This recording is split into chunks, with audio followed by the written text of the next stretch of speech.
Transistors, इसमें हमारे पास 3 terminals होते हैं और इसको ट्रायोड भी बोला जाता है। देखो इसमें क्या होता है, हमारे पास एक एमिटर होता है, एक बेस होता है, एक कलेक्टर होता है, लेकिन मैं आपको इसको सिंपल तरीके से समझाना चाहता हूँ। आप इसको ऐसे समझो, हमारे पास एस्पिरेंट्स होते हैं, कुछ सीट्स होती है और यहाँ पर फिर खाली चीज़ होती है।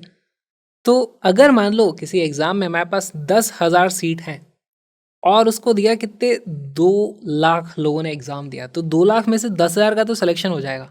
बाकी बचे हुए क्या करेंगे, वो निकल जाएंगे कहीं और, उनको फिर इस तरीके से चप्पल पड़ती है। तो यहाँ से बेसिकली जो पॉइंट यहाँ पर ट्रांजिस्टर का यूज़ कैसे किया जाता है, हमारे पास यहाँ से हम सिग्नल देते हैं कि भाई थोड़ा सा को मैं ले सकता हूँ, लेकिन उस सिग्नल को देख के बहुत सारे कूद जाते हैं, हम भी आ रहे हैं, हम भी आ रहे हैं, हम भी आ रहे हैं, लेकिन इधर आते हैं थोड़े से बचे हुए इस तरफ जाना पड़ता है, उनको जाना ही पड़ेगा। तो यहाँ पे ये रेशियो बड़ा इंपॉर्टेंट होता है। एग्जाम्पल के लिए बोल रहा हूँ, यहाँ से 100 इस तरफ जा रहे थे, हमने बोला था सिर्फ 2 को मैं ले सकता हूँ इस तरफ, तो बचे हुए 98 को इस तरफ आना ही पड़ेगा। और अब देखो इसी को मैं आपको समझाना चाहता हूँ करंट की टर्म्स में। यहाँ पे समझो ये था हमारा एमीटर का करंट, यहाँ से जो निकलेगा इसको हम बोलते हैं बेस, और ये होता है हमारा कलेक्टर।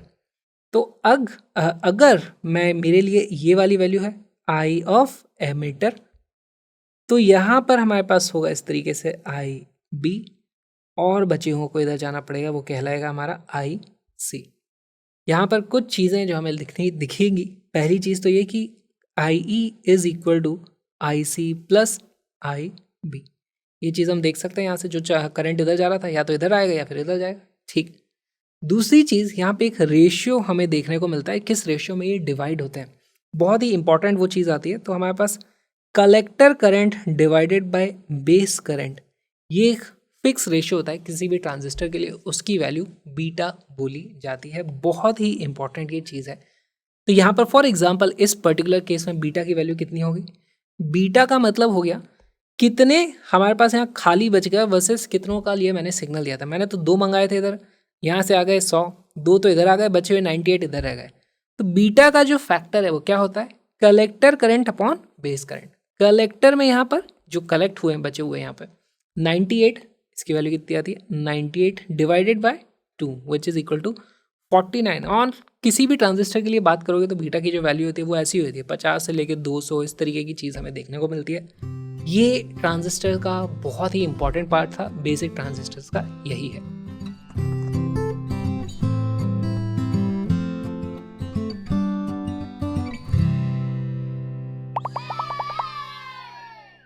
ट्रांजिस्टर में हमारे पास 3 टर्मिनल्स होते हैं। पहला टर्मिनल ये है जो एमिटर होता है, दूसरा होता है हमारे पास बेस, तीसरा होता है हमारे पास कलेक्टर। एमिटर में जो आता है उसे हम बोलते हैं आई ऑफ ई, एमिटर का करंट। बेस में से जो निकलता है उसको बोलूँगा मैं आई बी, और ये हो जाएगा हमारे पास आई सी। हमारे पास कुछ रिलेशन आ जाते हैं, फिर से बता देता हूँ। I E will be equal to I B plus I C, और मेरे पास एक रेशियो होता है important, I B upon sorry collector का करंट डिवाइडेड बाय बेस का करंट, इसको बोला जाता है बीटा। बहुत ही इंपॉर्टेंट ये है हमारे पास।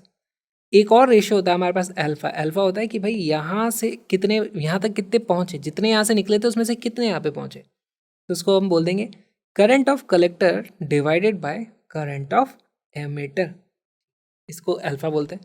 तो देखो इसकी वैल्यू किस रेंज की होती है, ये होता है बीटा हमारे पास लेट से 50 आ जाएगा, 200 आ जाएगा। अल्फा की वैल्यू हमारे पास ऐसे आती है कि भाई यहाँ से निकले थे हमारे पास 0.9 यहाँ पे पहुँचे, बाकी इधर आ गए, या फिर 0.99 इस तरफ पहुँचे। अल्फा की वैल्यू इस रेंज में हमें देखने को मिलती है। हम अल्फा और बीटा के बीच में कुछ रिलेशन भी निकाल सकते हैं। कैसे निकाल सकते हैं, देखो मैं लिख दूंगा I E is equal to I B plus I C, I B plus I C. अब आई बी को मैं क्या लिख सकता हूँ, आई बी को मैं लिख दूंगा आई सी अपॉन बीटा, है ना। तो यहाँ से लिख दूंगा, देखो I E is equal to I C upon beta plus I C, और ये जो आई ई है, आई ई को क्या मैं लिख सकता हूँ, आई सी अपॉन अल्फा। ये हो जाता है मेरे पास actually I C upon alpha. यहाँ सारे के सारे आई सी इस तरीके से कट जाएंगे। हमारे पास वैल्यू क्या आती है, 1 upon alpha is equal to 1 upon beta plus 1। और यहाँ से आप इसको सिंप्लीफाई करो तो हमारे पास देखो बीटा की वैल्यू जाती है, beta is equal to alpha upon 1 minus alpha, या फिर अल्फा की वैल्यू पता करनी है तो वो आती है बीटा अपॉन बीटा प्लस 1। दो बहुत ही इंपॉर्टेंट फॉर्मूले हैं, ये आपको याद होने चाहिए। एक और चीज़ यहाँ पर हमारे पास देखो, बीटा की वैल्यू जो होती है उसको हम बोलते हैं करंट गेन। इसको करंट गेन क्यों बोलते हैं? देखो, इस ट्रांजिस्टर को हम ऐसे ऑपरेट कराते हैं कि हम कंडीशंस के हिसाब से IB हम डिसाइड करते हैं। जैसे ही हमने IB डिसाइड कर लिया, उसके बाद यहाँ पर मुझे दिख जाता है collector current is beta times IB, है ना, collector current is beta times IB। तो यहाँ पर हमें उसका लेट से 50 टाइम्स IB देखने को मिलता है। अगर मैंने यहाँ पे 1 एम्पियर निकाला, 1 मिली एम्पियर निकाला, तो यहाँ पे मुझे 50 मिली एम्पियर देखने को मिलता है। तो मैं बोलता हूँ भाई करंट यहाँ पे 50 टाइम्स, इसीलिए इसको बोला जाता है करंट गेन। इसलिए बोला जाता है कि हमारे पास कलेक्टर करंट की वैल्यू हमेशा हो जाती है बीटा टाइम्स बेस करंट। ये बहुत ही इंपॉर्टेंट फॉर्मूला है, ये आपको पता होने चाहिए।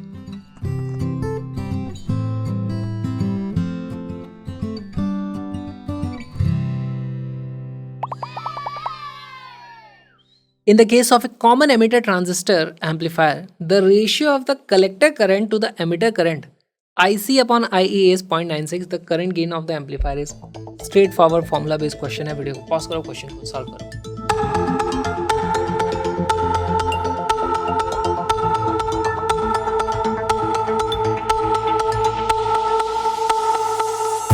इसका करेक्ट आंसर है सी। कैसे आया देखो, सॉल्व करते हैं। सबसे पहले तो हमारे पास फॉर्मूला होता है beta is equal to alpha upon 1 minus alpha. सीधे सीधे वैल्यूज रख देंगे। अल्फा की वैल्यू कितनी है? 0.96 upon 1 minus 0.96 which is equal to 0.96 upon 0.04 किया जाता है 96 अपॉन 4 यानी कि 24। C becomes our correct answer. Feel करने की कोशिश करो। देखो, हमेशा आप इस तरीके से डायग्राम बना सकते हो जो मैंने आपको सिखाया। ये इस तरीके से होता है हमारे पास एमिटर का करंट, एमिटर एमिट करता है। फिर यहाँ पे हम निकालते हैं base current, this is IB, और ये होता है हमारे पास कलेक्टर जो बचा खुचा कलेक्ट कर लेता है। ठीक है, हमें क्या रेशियो दिया है? IC upon IE।